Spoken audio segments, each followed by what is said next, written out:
सम्राट अशोक भारतीय इतिहास के एक ऐसे महान शासक थे जिसकी तुलना विश्व में किसी से नहीं की जा सकती। वह भारत में मौर्य साम्राज्य के तीसरे शासक थे जिन्होंने 269 ईसा पूर्व से 232 ईसा पूर्व तक भारत के लगभग सभी महाद्वीपों पर शासन किया था। सम्राट अशोक को उनके अद्भुत साहस, पराक्रम, निडरता और निर्भीकता की वजह से अशोक महान के नाम से पुकारा जाता था। इसके अलावा उन्हें प्रियदर्शी और देवानाम प्रिय आदि नामों से संबोधित किया जाता था। सम्राट अशोक एक ऐसे शासक थे जिन्होंने अपने शासनकाल में अपनी कुशल कूटनीति का इस्तेमाल कर मौर्य साम्राज्य का विस्तार किया था। अशोक महान ने उत्तर में हिंदू कुश की श्रेणियों से लेकर दक्षिण में गोदावरी नदी तक और कर्नाटक मैसूर तक, पूर्व में बंगाल से और पश्चिम में अफगानिस्तान तक अपने मौर्य साम्राज्य का विस्तार किया था। अशोक महान ने अपने कुशल प्रशासन से मौर्य साम्राज्य को उस समय का भारत का सबसे बड़ा साम्राज्य बना दिया था। इसलिए सम्राट अशोक को उनकी कुशल प्रशासन नीति और कूटनीति की वजह के लिए भी जाना जाता है। सम्राट अशोक बौद्ध धर्म से अत्यधिक प्रभावित थे। उन्होंने बौद्ध धर्म विचारों को लोगों तक पहुंचाने के लिए काफी प्रयास किए।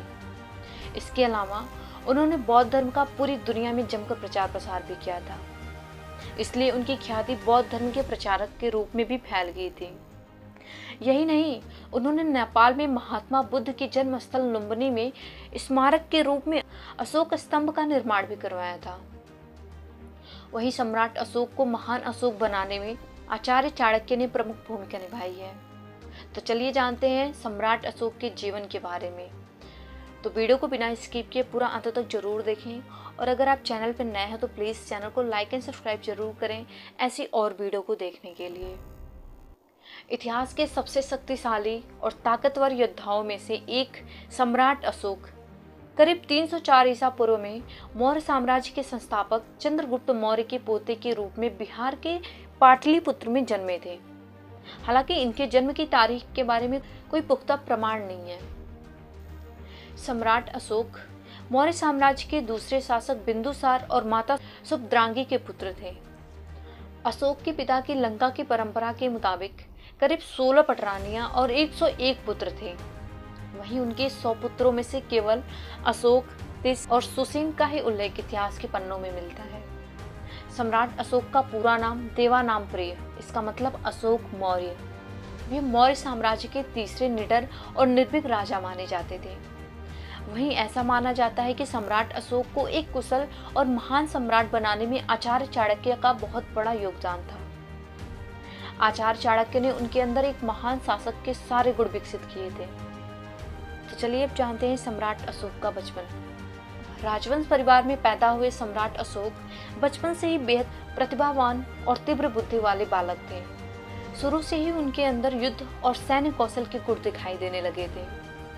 उनके इस गुण को निखारने के लिए उन्हें शाही प्रशिक्षण भी दिया गया था। इसके साथ ही सम्राट अशोक तीरंदाजी में भी शुरू से ही कुशल थे, इसलिए वे एक उच्च श्रेणी के शिकारी भी कहलाते थे। भारतीय इतिहास के इस महान योद्धा के अंदर लकड़ी की एक छड़ी से ही एक शेर को मारने की अद्भुत क्षमता थी। सम्राट अशोक एक जिंदादिल शिकारी और साहसी योद्धा भी थे। उनके इसी गुणों के कारण उन्हें उस समय मौर्य साम्राज्य के अवंती में हो रहे दंगों को रोकने के लिए भेजा गया था। सम्राट अशोक की विलक्षण प्रतिभा की वजह से ही वे बेहद कम उम्र में ही अपने पिता के राजकाज को संभालने लगे थे। वे अपनी प्रजा का भी बेहद ख्याल रखते थे। इसी वजह से वे अपनी प्रजा के चहेते शासक भी थे। वहीं सम्राट अशोक के विलक्षण प्रतिभा और अच्छे सैन्य गुणों की वजह से उनके पिता बिंदुसार भी उनसे बेहद प्रभावित थे। इसलिए उन्होंने सम्राट अशोक को बेहद कम उम्र में ही मौर्य वंश की राजगद्दी सौंप दी थी। तो चलिए जानते हैं सम्राट अशोक का शासनकाल और उनके विशाल मौर्य साम्राज्य के विस्तार के बारे में।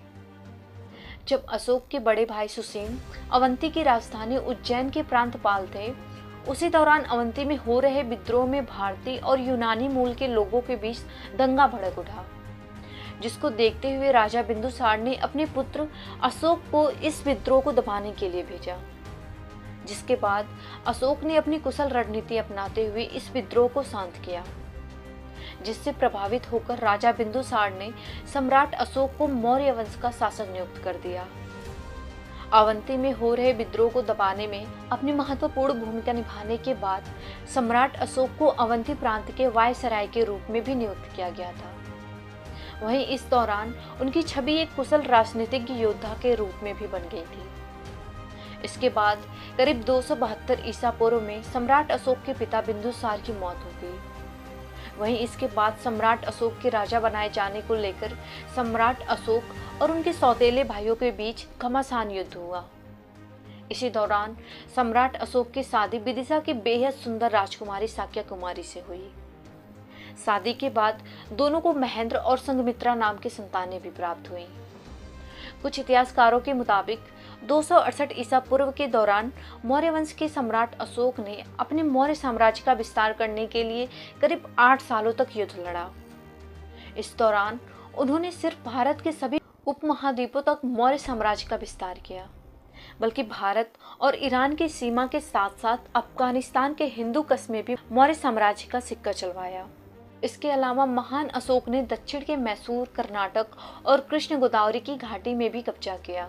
उनके साम्राज्य की राजधानी पाटलिपुत्र, जिसे मगध कहते हैं और आज का बिहार है वो, और साथ ही उपराजधानी तक्षशिला और उज्जैन भी थी। इस तरह सम्राट अशोक का शासन धीरे धीरे बढ़ता ही चला गया और उनका साम्राज्य उस समय तक का सबसे बड़ा भारतीय साम्राज्य बना। हालांकि सम्राट अशोक मौर्य साम्राज्य का विस्तार तमिलनाडु, श्रीलंका और केरल में करने में नाकामयाब हुए थे। तो चलिए अब जानते हैं अशोक और कलिंगा घमासान युद्ध। इस भीषण युद्ध में करीब 1 लाख लोगों की बेरहमी से हत्या कर दी गई। मरने वालों में सबसे ज्यादा संख्या सैनिकों की थी। इसके साथ ही इस युद्ध में करीब 1.5 लाख लोग बुरी तरह से घायल हो गए। इस तरह सम्राट अशोक कलिंग पर अपना कब्जा जमाने वाले मौर्य वंश के सबसे पहले शासक तो बन गए, लेकिन इस युद्ध में हुए भारी रक्तपात ने उन्हें हिलाकर रख दिया। कलिंग युद्ध के विध्वंसकारी युद्ध में कई सैनिक, महिलाएं और मासूम बच्चों की मौत और उनके रोते बिलखते घर परिवार देख सम्राट अशोक का हृदय परिवर्तन हो गया। इसके बाद सम्राट अशोक ने सोचा कि यह सब लालच का दुष्परिणाम है। साथ ही उन्होंने अपने जीवन में फिर कभी युद्ध नहीं लड़ने का संकल्प लिया। 263 ईसा पूर्व में मौर्य वंश के शासक सम्राट अशोक ने धर्म परिवर्तन का मन बना लिया था। उन्होंने बौद्ध धर्म अपना लिया और ईमानदारी, सच्चाई और शांति के पथ पर चलने की सीख ली और अहिंसा के पुजारी हो गए। तो चलिए अब जानते हैं बौद्ध धर्म के प्रचारक के रूप में सम्राट अशोक का रूप। बौद्ध धर्म अपनाने के बाद सम्राट अशोक एक महान शासक और एक धर्मपरायण योद्धा के रूप में सामने आए।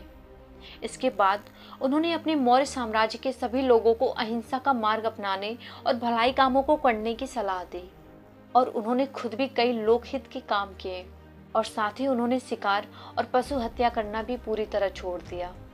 ब्राह्मणों को खुलकर दान किया और कई गरीबों और असहाय की सेवा की। इसके साथ ही जरूरतमंदों के इलाज के लिए अस्पताल खोला और सड़कों का निर्माण भी करवाया।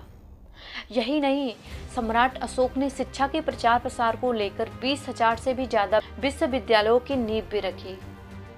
हृदय परिवर्तन के बाद सम्राट अशोक ने सबसे पहले पूरे एशिया में बौद्ध धर्म का जोरों शोरों से प्रचार किया। इसके लिए उन्होंने कई धर्म ग्रंथों का सहारा भी लिया।